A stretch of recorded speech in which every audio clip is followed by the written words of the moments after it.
So the world is in a bad place. The European Union is going through a serious economic crisis. NATO has been weakened. And North Korea, led by Kim Jong-un, has been building up its military power at a frightening rate. On top of that, North Korea appears to have formed some kind of partnership with a nationalist Russian government. The US, trying to hold things together globally, has sent most of its troops overseas. That decision leaves American soil wide open to attack from all sides, including cyber attacks from enemy states. The movie opens on a high school football game in Spokane, Washington. One of the players on the field is a teenager named Matty Eckert. On the sidelines watching is his dad, Tom Eckert, a police sergeant. Standing next to Tom is his older son, Jed, a U.S. Marine who just got back home. Matty's girlfriend, Erica, a cheerleader, is there too. After the game, Jed heads to a nearby bar by himself.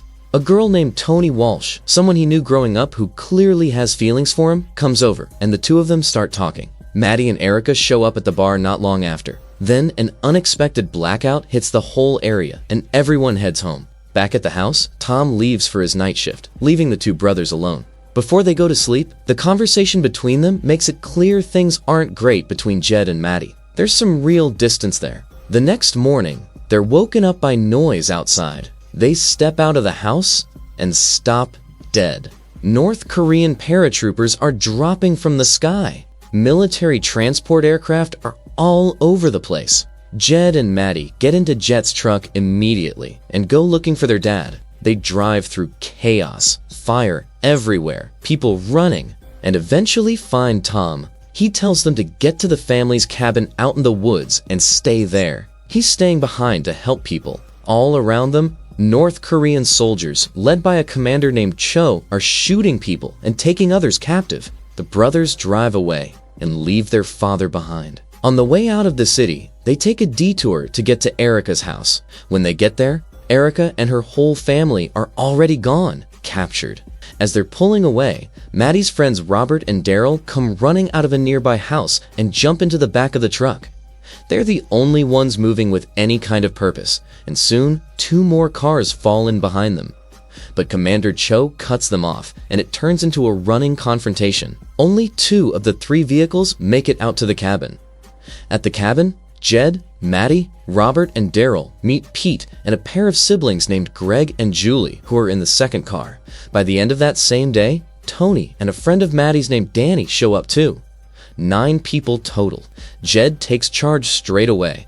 Within hours, the group has gone through all available supplies, rigged up electricity, and gathered every weapon they can find. That night, there's a confrontation between Jed and Pete after Pete fires a gun carelessly and nearly gives them away. Pete doesn't take it well. The next day, the others find out he ran off in the night and took the food with him. The group holds together anyway, while Jed and Matty go back into the city to see what they're dealing with. What they find is bad.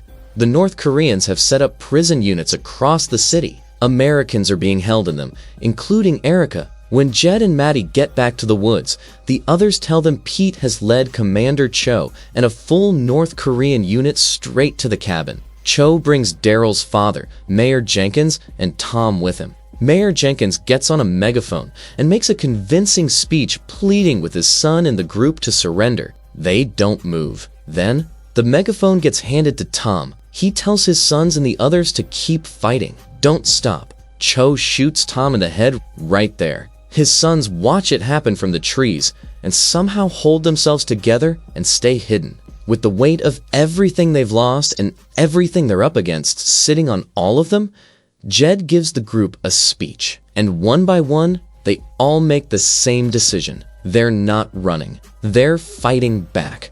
Jed becomes their leader, and the training begins in earnest. When they need supplies or information, they reach out to people on the outside who are willing to help. When Jed decides they're ready, he sends them on their first real mission: steal weapons and ammunition from North Korean soldiers. They use Tony as bait to draw a group of soldiers into a quiet area and hit them all at once. It works. They take the weapons, the bulletproof vests, everything on them. Then they use those weapons to hit another group of soldiers nearby and take them down too. After that, they raid the military vehicle those soldiers were guarding and drive away with its full contents, including explosives. Back at their hideout, the group is slowly bonding. They're figuring out how to live out here and fight at the same time. Maddie lies awake at night, looking at a photo of him and Erica. Their next operation is a coordinated series of explosions across multiple North Korean military sites using the weapons they took. It all goes off exactly as planned. After each blast, the group sprays a piece of graffiti nearby, claiming responsibility under a name they've taken on, the Wolverines. People around the city start to see it and feel something they haven't felt in a while. At one of the sites, Jed, Danny, and Maddie spot Pete working as a collaborator for the North Koreans. Pete dies in that explosion. Maddie doesn't look away. After the operation, the Wolverines move to a new hideout inside an abandoned mine. One night, they all sit around talking about what they miss most from before all of this. When it's Maddie's turn, he says nothing. Then he disappears on his own back into the city. He watches the prison from a distance until he spots Erica. Then he comes back. Jed is waiting for him outside, and he's angry. He tells Maddie he put everyone at risk going off alone. Maddie fires back that Erica is more family to him than Jed has been. It gets heated and Jed shoves him. Maddie doesn't shove back. He just drops his phone on the ground between them and walks away. On the phone is information about a rally Commander Cho will be attending at the main square. Jed looks at it and a plan forms immediately. A car bomb near the square as a decoy. While everyone is scrambling from the first explosion, a second one goes off directly under the stage and takes out Joe. The day arrives and the Wolverines are spread out across the venue when the rally starts. The car bomb is about to go when Daryl spots his own father standing on stage beside Joe. He goes quiet for a second. Then he gives the signal anyway. But 90 seconds before the explosion, Maddie sees a bus rolling past carrying prisoners. Erica is on it. He completely loses focus and demands the car bomb go off now, ahead of schedule. It does. And instead of following the plan, Maddie takes off after the bus alone. Jed looks out a window during the commotion and finds himself looking straight at Commander Cho. Cho saw it coming. He gives an order and suddenly every Wolverine in that area is taking fire, while Jed and the others are fighting their way out of the building. Maddie catches the bus, takes out the guards and the driver and gets on board. He finds Erica and they hold each other. Then he realizes she's chained to the seat and can't move. Outside, the rest of the team has broken out of the building and they're calling for Maddie, but he doesn't hear them. Greg decides to walk toward the bus to get his attention. He doesn't make it. North Korean soldiers gun him down. With Greg dead and soldiers closing in, the remaining 6 make the call and run. They leave Maddie behind. Maddie finds the keys and gets Erica out of the chains. The two of them get off the bus and are immediately chased by soldiers. They make it into a clothing shop and come out looking different enough that the officers don't recognize them. Outside, Tony sees them coming and is overwhelmed to see Erica alive. Maddie walks toward the entrance and Jed comes out. He tells Maddie that Greg is dead. He doesn't say much else, but the message is clear. That night, Erica tells the group that the Russians are now actively involved, and the North Koreans have compiled a list of every person who has helped the Wolverines. Jed and the others decide they have to move to protect as many of those people as possible. The next day, the clothing shop owner who helped Maddie and Erica escape is brought before North Korean officers and sentenced to death for it. The Wolverines open fire from surrounding positions before the execution can happen and take out the officers. They stand together afterward chanting their name, and members of the public around them start to join in.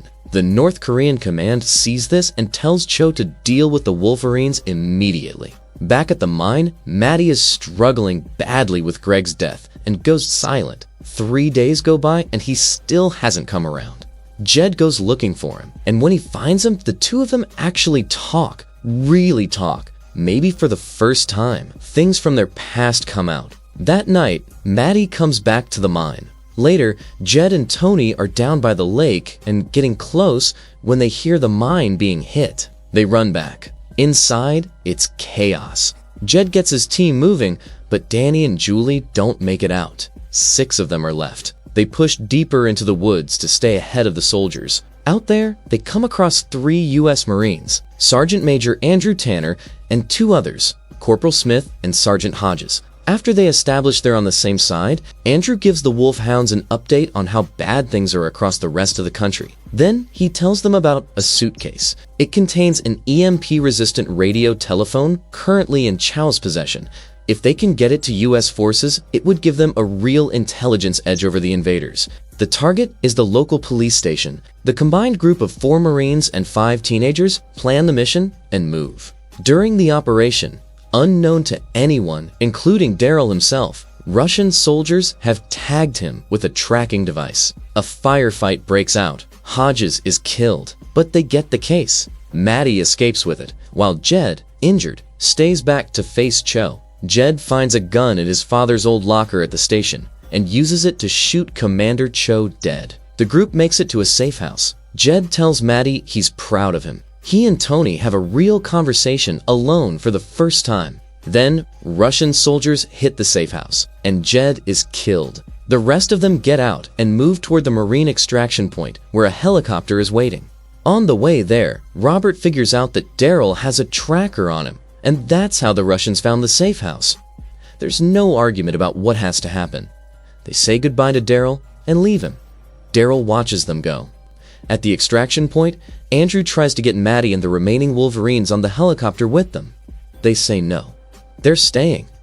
The movie ends with Maddie standing in front of a large group of new recruits, people who have joined the resistance from across the area. He gives them the same speech Jed gave to a small group of scared teenagers in the woods when this all began. Jet's words, Maddie's voice, and a fight that isn't over yet. And with that, friends, this story comes to an end. Tell us in comment how you like the explanation. And don't forget to like the video and subscribe to Real Dreams Movie Recaps.